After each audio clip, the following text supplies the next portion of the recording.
My talk today is about war and its impact on society. And it's always very difficult when I give these talks about my book because the subject of war, particularly war and mass violence in a society like Iraq, are not there's no redeeming story to tell about this.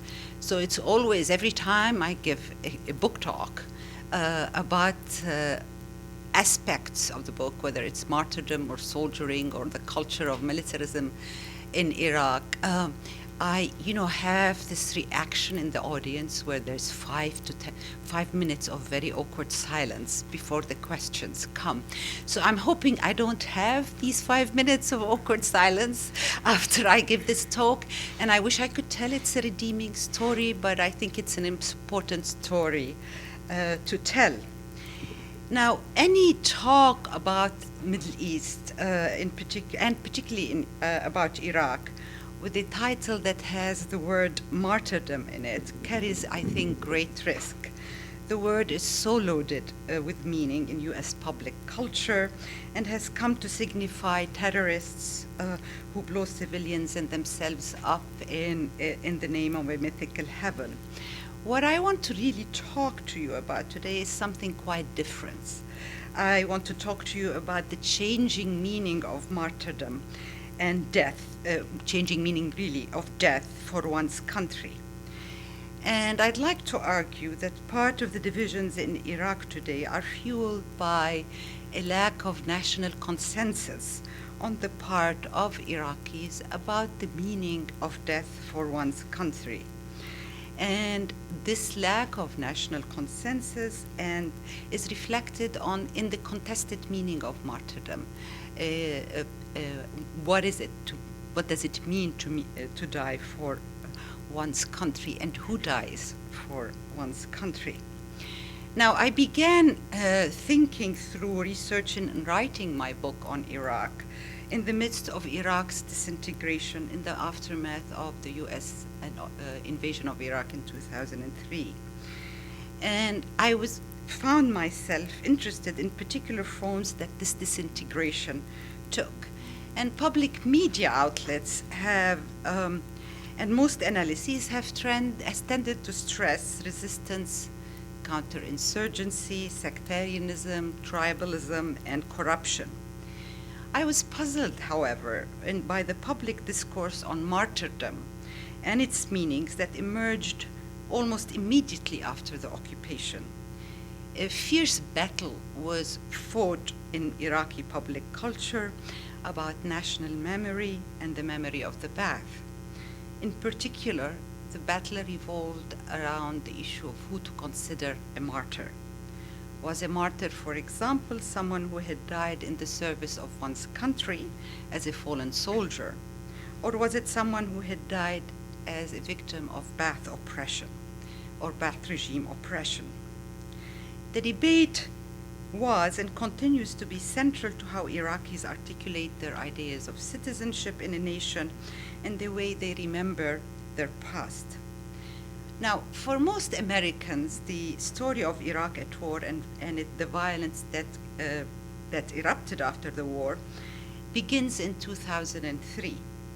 But what I think US policy analysts and also policymakers failed to come to grips with or were blind to was that society that they invaded in 2003 was one that had been experiencing different forms of mass violence since 1980.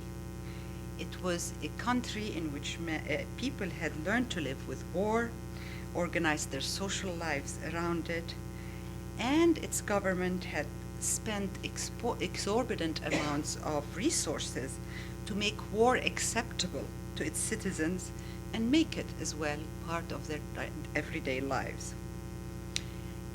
Just as an example, those of us who remember the radical transformation in the political culture, in law, and in the way we lived our lives after 9/11, perhaps we'll get a faint idea of how imperatives of national security and security define and transform our lives in very real ways, and our everyday lives in real ways.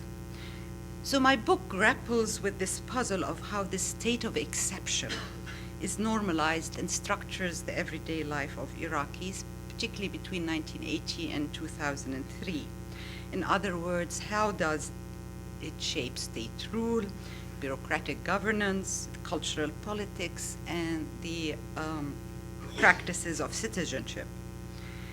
And for us, Iraq presents a particular conundrum trying to understand the impact of war on society and notions of citizenship and belonging.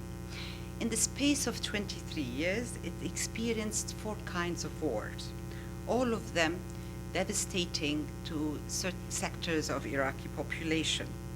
Between 1980 and 1988, the Iraqi government deployed large infantry divisions to fight a traditional national war against the Islamic Republic of Iran. It also carried a counterinsurgency campaign against sectors of the southern population and against the Kurdish nationalist movement in the north that culminated in the ethnic cleansing of Kurdish civilians. In 1991, the first Gulf War pitted a dilapidated Third World army against the technological might of the United States military machine. And then the UN-sanctioned embargo, which Joy Gordon has characterized as an invisible war, entailed severe limitations on the territorial and economic sovereignty of the Iraqi state, and the deployment of a belligerent humanitarianism that threatened the biological security of the entire civilian population. The human toll of this was extremely was horrendous and quite devastating. More than 630,000 Iraqi fallen soldiers, at least 100,000 dead civilians, 2 to 3 million displaced persons. All of this before the 2003 invasion. So what I'd like to do today in the time allotted to me is talk to you about the impact of these kinds of engagements with violence on the manner that the Iraqi government reshaped the entitlements of citizenship and the claims that citizens made to these entitlements. And what I'll argue is during the 1980 to 1988, during the Iran-Iraq war, the government sponsored and helped develop a privileged a definition of citizenship that was militarized, based on soldiering and the death for one's nation, while during the first Gulf War and the embargo, the government sponsored forms of citizenship that highlighted civilian victimhood.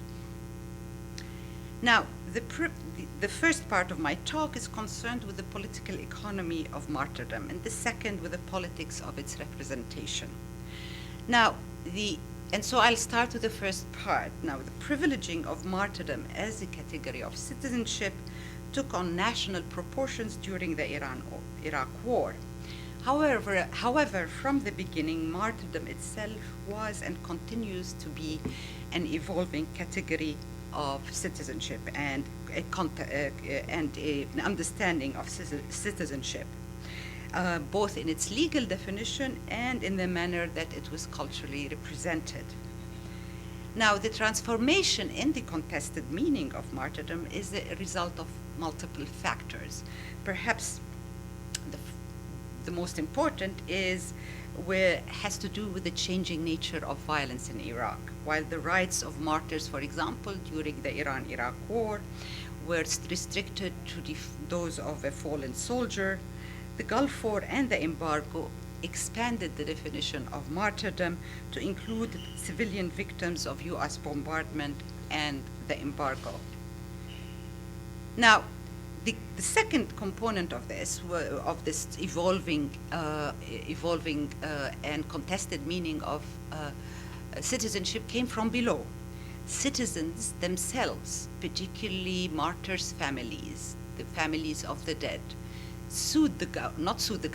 petitioned the government to have their dead declared martyrs, in large part because the privileges of martyrdom also included sets of entitlements and privileges within the Iraqi state, particularly certain kinds of social rights. Finally, important as well is the fact that throughout the Iran-Iraq War, the first Gulf War, as well as the 90s, there was an alternative definition of martyrdom that was developed by Kurdish opposition and Shia Islamist parties to dislodge, who were working to dislodge the Ba'ath, and who were adamantly opposed to the Ba'athist national definition of what it means to be a martyr. So let me begin by going briefly over the definition of citizenship rights in Ba'athist state before the beginning of the Iran-Iraq War. Although the Ba'ath came to power in 1968, it was only in 1978 that Iraq officially became a one-party state, where all other political parties were outlawed except for the Ba'ath. The Ba'athist state as well was really a welfare state, and it was a developmental state. Citizens had social rights very similar, that we associate, for example, with the social democratic governments in Northern European countries, rights that included full employment, free health, and education, and so on. By 1979, Iraqis' access to these rights became bound to their political affiliation. To become a full citizen in Iraq, in the Ba'athist state after 78, you have to be a member of the Ba'ath party, because according to the ideology of the party, to be a citizen in Iraq, you are a citizen of a Ba'athist state that fused party, state, and nation in one. So the Ba'ath represented the nation. Political organizations were now declared, those who belonged to opposing political organizations were now declared traitors. Their followers and their families were excluded from select rights accruing to Iraqi citizens. Now, it's in this context that the redefinition of what it means to be a full and have the full privileges of citizenship get transformed during the Iran-Iraq War. At the beginning of the war, a series of resolutions that were issued by the Revolutionary Command Council, which was the highest legislative and executive body in the land, redefined further the rights of citizens that were established in 1970. A new system of entitlements was created to reward those who had contributed to the war effort, notwithstanding their party affiliation. Increasingly as well, during the same time, a large number of draconian rules governed the disenfranchisement of categories of people deemed detrimental to the war effort, including those Iraqis who, according to the government, who had Iranian affiliation, members of insurgent opposition parties and their families, and during wartime, of course, deserters and absentees who were soldiers. The underlying logic of all of these legislations was that the Qadisiyat Saddam, which was the official name of the title of the war, was the first war of national security, and as such was unprecedented in Iraqi history.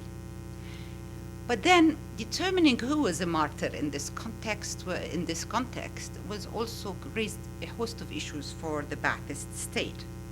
For example, was a fallen martyr a martyr for the nation or the party? Since the party and the nation was one, what if the soldier who had died was not a member of the Ba'ath party? So, until then, the rights of martyrs in Iraq were defined by two organizations. One was the Ministry of Defense, which defined the rights of martyrs according to military law that is very similar to what we have here for compensation for fallen soldiers in the war. The second was the definition of the Ba'ath party, which defined any person who had died for the cause of the Arab nation, as defined by the Ba'ath, and that could be a man, a woman, a civilian, who had died for the nation as a martyr of the nation, as well as the Ba'ath party. And the privileges that accrued to him had to do with compensation within the Ba'ath party hierarchy. So if you were a Ba'athist martyr and you had died for the party, if, for example, your children would be accorded privileges of access to select universities, you would be promoted within the Ba'ath party hierarchy. Your children would be promoted within the Ba'ath party hierarchy. So by 1980, between 1980 and 1985, these things, the government had to deal with this. First of all, and so it issued all these resolutions. And it did so for two reasons. First of all, it had to do with the need to create a reward system that would motivate conscripts to keep fighting and put them on a par with enlisted men within the who had volunteered to join the armed forces. The second problem had, of course, came down to the definition of what it means to be a Ba'athist state at war. So, were the soldiers who had died defending the nation to be considered martyrs of the nation, of the Ba'athist party, or the state? So, in the early months of the war, the Revolutionary Command Council issued a resolution inducting posthumously all those who were non-Ba'athist conscripts and army and parts of the armed forces into the Ba'ath party and promoting the enlisted and conscripted party members within the party. So the decision had, of course, an ideological underpinning. Since the nation,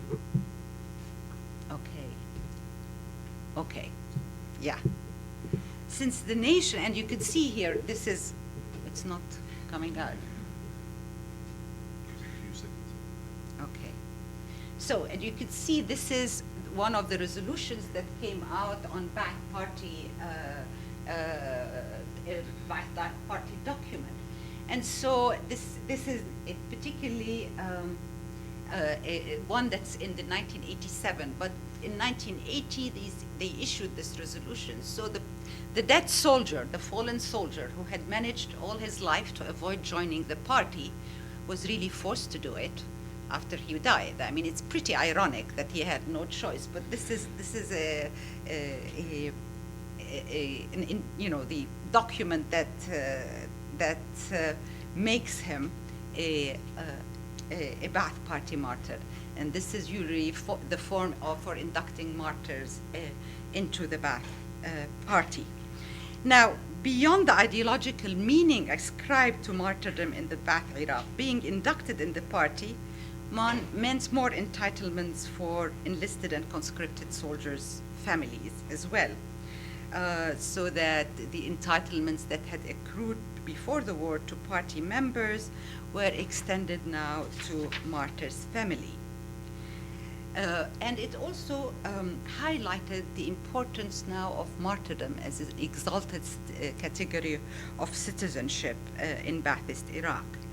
But what does this mean? I mean, ultimately, how did this work on the ground? How did it function for the families of martyrs? How did they made claims on their citizenship and privileges of citizenships as families of martyrs?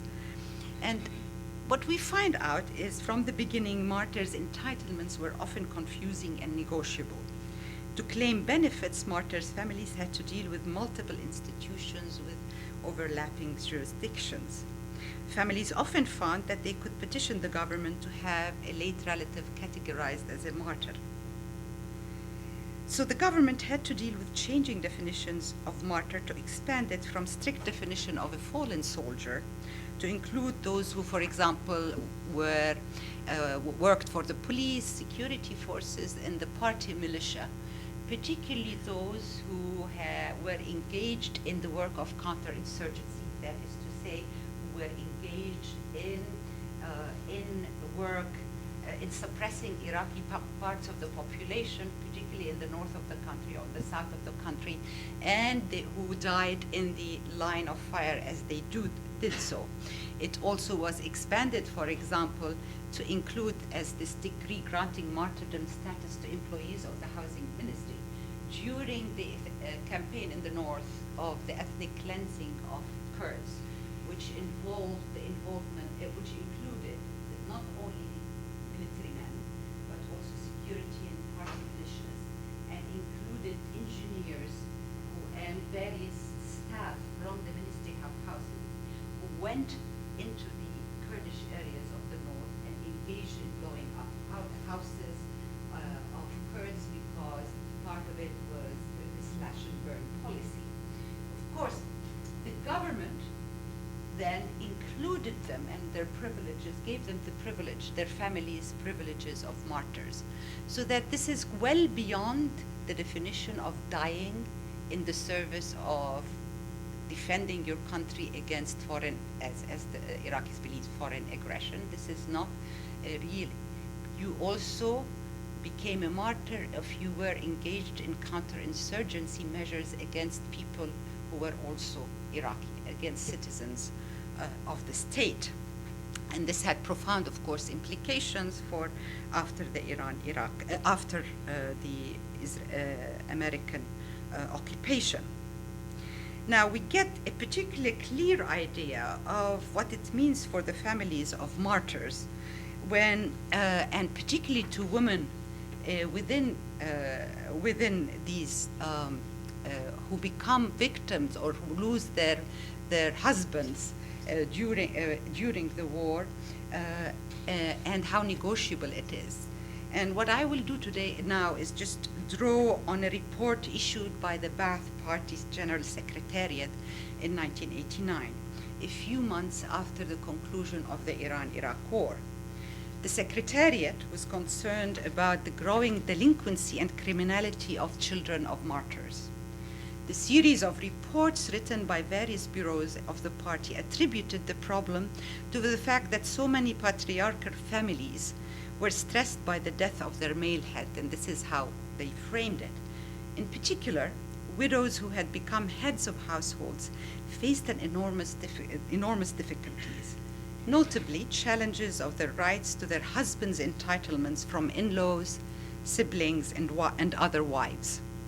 Whether these entitlements were included land, an apartment, a car, or just the retirement benefits of a fallen soldier, the widow was forced to live under drastically reduced economic circumstances. This has been called by scholars who've worked on women's issues during war, it's a crisis in patriarchy. Even if she was able to retain a substantial portion of her entitlements, she was preyed on by dishonest building contractors intent on profiteering of her construction on land received from the state, or victimized by interfering male family members.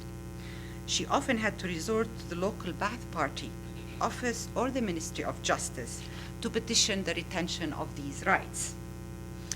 Complicating matters, the report continues, were the continual attempts by wives of other family members to understand and expand the definition of martyrdom, and to navigate the complicated bureaucracy necessary to obtain such entitlements. The government was aware of these problems and had, through several laws and regulations, encouraged Iraqi men to marry martyrs' widows to protect these families. Many of these unions, often entered into for economic convenience, were difficult. Particularly in rural areas, social tradition forced a widow to marry her martyr's husband's brother.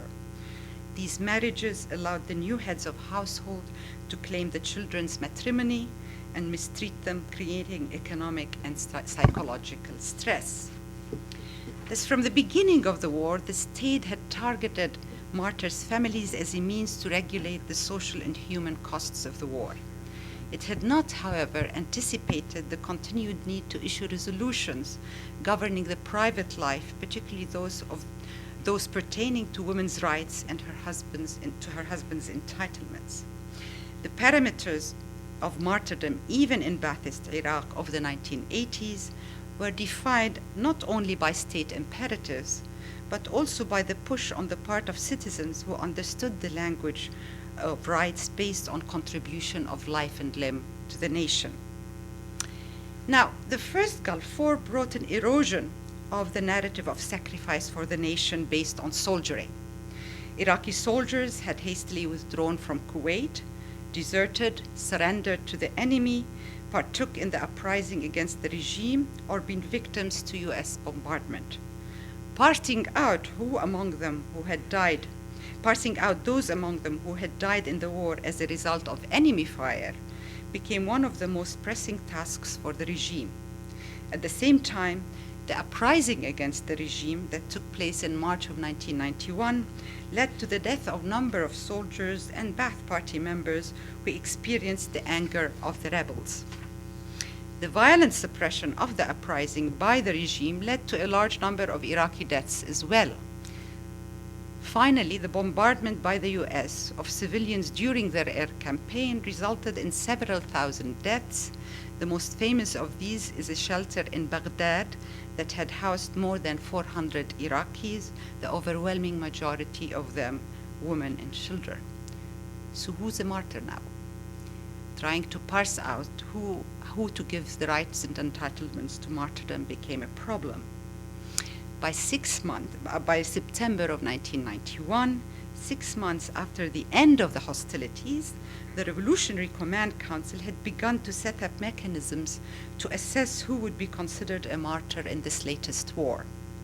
It determined that the mother of all battles, which is the official title of the first Gulf War, had started on August 1990, which is the day of the Iraqi invasion of Kuwait, and was an ongoing war, i.e. there's no end to the war. Those conscripted or enlisted soldiers killed during the invasion and the ensuing 42-day war, as well as those from the security, intelligence, and popular army, were considered martyrs. To deal with the proliferation of claims, the regime established levels of martyrdom and made entitlements dependent on one's position in a hierarchy of martyrdom. On December 24, 1993, the RCCs issued a resolution declared that all the families of martyred soldiers of the Qadisiyat Saddam of the Iran-Iraq War and the mother of all battles were friends of Saddam. This is actually a title. It's a category of citizenship that becomes important in giving access to entitlements. As friends of Saddam, they received the periodic salary raises and entitlements granted by Saddam Hussein on many national occasions. In 1999, the heads of families who had given 3 martyrs or more to Qadisiyat Saddam and the mother of all battles were granted the Rafidain civilian badge, one of the highest honors in the country. With that badge came an additional privileges. The line between martyred combatant and civilian victim continued to erode throughout the 1990s. The erosion was partly encouraged by the government, cognizant of the changed rule of engagement that came with the first Gulf War and the sanctions regime, when civilian populations were also victims. It was equally fueled by the rising clamor of a population subjected to different forms of violence and rapidly diminishing resources. By the fall of Ba'athist regime, martyrdom had become entrenched in the Iraqi vocabulary of citizenship. Okay. So I want to shift us a little bit to talk a little bit about also the changes in the commemorative practices of martyrdom and how it was represented from the 1980s into the until 2003. On February 16, 1981, the mayor of Baghdad made public the government's intention to build $40 million monument commemorating the dead of the Iran-Iraq War. Set, as you could see, and those of you who've seen images of Baghdad after 2003, this is a very familiar monument. It's set in an artificial lake. The monument stood apart from the city's high-rises and its bustle, and was meant to create a space for reflection on the meaning of death. Now, the Martyrs' Monument signaled the intention of the state to offer a distinct place to those martyred in the Iran-Iraq War. There is another monument to the fallen soldier, but this particular monument was devoted to the dead of the Iran-Iraq War. The Martyrs' Monument was, of course, officially titled the Monument of Martyrs of Qadisiyat Saddam, and it commemorated the death of citizen soldiers in the first really national war in which mass death had become the norm. The government's goal, of course, was to nationalize that death, to create ritual to commemorate the fallen, render their deaths acceptable to their families, and do so while controlling the meaning of that loss. So the first years of the war, cultural institutions, in cooperation with the Ba'ath Party, undertook a systematic effort to sanctify the death of the soldiers by developing rituals that gave meaning to their deaths within the narrow confines of a secularized reading of martyrdom in Islam and a Ba'athist interpretation of Iraqi nationalism. It was important, above all, to situate martyrdom in the war within the narratives of a national sacrifice while highlighting the distinctive nature of martyrdom in the Iraq-Iran War. So the organizations of public culture drew on two definitions of martyrdom. The first derived from the rhetoric of anti-colonial struggles. The martyrs of the war against Iran were children of martyrs who had fought the British colonial subjugation during the first Iraqi revolution, 1920 revolution, and again against the British occupation of 1941. They were defending a modern nation that had less to do with the Ba'athist revolution than with Iraqi patriotism and progressive politics. The other nationalist discourse drew on a Ba'athist reading of Iraqi history. The Iraqi Ba'ath saw itself as the sole representative and protector of Arab nationalism within Iraq, and designated all those who had died fighting for its sanctioned version of Arab nationalism as its own martyrs. And we've seen how this translates in terms of privileges of citizenship. Now, in constructing the cult of martyrdom of Qadisiyat Saddam, the government had to address the fact that the war with Iran pitted it against an Islamic revolutionary regime, the government that tapped into the rhetoric and rituals of martyrdom inherent in an emotional Shia rhetoric historical narrative of death and redemption. The Iranian government linked the 7th century martyrdom, as you can tell from these posters, of Imam Hussein on the plains of Karbala with its holy defense against Iraq.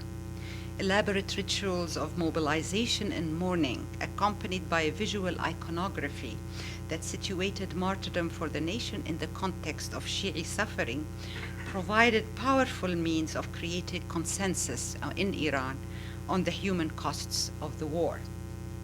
In Iraq, little effort was made to connect the martyrdom of the nation to the martyrdom of Imam Hussein, because the government viewed rituals of commemoration associated with that particular Shia ritual as foreign to Iraqi Shi'is, who are Arabs. And any attempt to incorporate them into the mourning rituals associated with fallen soldiers could reinforce sectarian allegiances of the Shia at the expense of their death for the nation, or their allegiances for the nation. Now, while official commemorations incorporated aspects of religious rituals, these were highly circumscribed and closely watched. The state didn't create special cemeteries, for example, for the war dead, as the Iranians had done, that could serve as spaces for collective mourning. All aspects of remembrance were prescribed, and public questioning of the state assigned meaning of martyrdom was not possible. Burial and rituals built around family condolences were, for example, were organized independently of the state. It is here that some challenge to the officially sanctioned meaning of martyrdom might have been possible. And as a result, these were quite closely watched by Ba'ath Party cadre. Now, in 1983, Martyrs Monument became the official site for the commemoration of the dead in Iraq. The monument itself, as you can see, references the blue tiles of domes of Shi'i mosques. The split in the dome allows the souls of the dead to rise to heaven. The monumentality of the structure is tempered by the abstraction of its domes. Nothing in the structure references a Ba'athist interpretation of the war. Its continued relevance to Iraqis comes from its power to unite the diverse communities and classes of Iraq in mourning. It stands as a testament to the reification, I think, and nationalization of death. On official celebrations the first day of official celebrations of Martyrs' Day, the government chose to commemorate the fallen soldiers by organizing a festival. It dressed young men and women in white and celebrated the death as wedding. By 1985, the death toll had risen. Huge, about 25% of Iraqi soldiers were deserting. Obviously, it's no longer a wedding to die for one's nations, but it becomes a much more somber affair after that. The activities of public remembrance were meant to integrate martyrdom into a national struggle and to highlight the collective investment of Iraqis in defense of the nation. But it also provided the government with venues to remind the families of martyrs of their entitlements and the generosity of the government in Saddam Hussein and local Ba'ath leader. Local Ba'ath leadership dispensed more entitlements on chosen martyrs' family days. Children, mothers, and widows were awarded special medallions, and you can see these medallions here, meant to commemorate their loved ones. On the medallion were two inscriptions: Saddam Hussein's declaration, "Martyrs are more honorable than all," and a Quranic verse, "Deem not those who were killed for God deceased, but alive with their Lord." This is a martyr spin. This is a martyr spin that all school children wore on December 1st, which is the official date for the commemoration of the dead of the Iran-Iraq war. Now, the consensus on the commemoration and meaning of martyrdom was shattered in the aftermath of the First Gulf War. A debate ensued within the Ba'ath Party and the regime leadership on how to commemorate the mother of all betters. Now, not only was the heroic version of martyrdom for the nation shattered, it had become clear to most Iraqis that the nation itself was a precarious community that could disintegrate into chaos and violence. On March 12, 1994, the Office of the Presidency issued a decree declaring February 13th as the date to commemorate the dead in this latest war. It was the date of the US bombing of the shelter of Amiriya, where 408 civilians were dead, mostly women and children and old men and women. Now,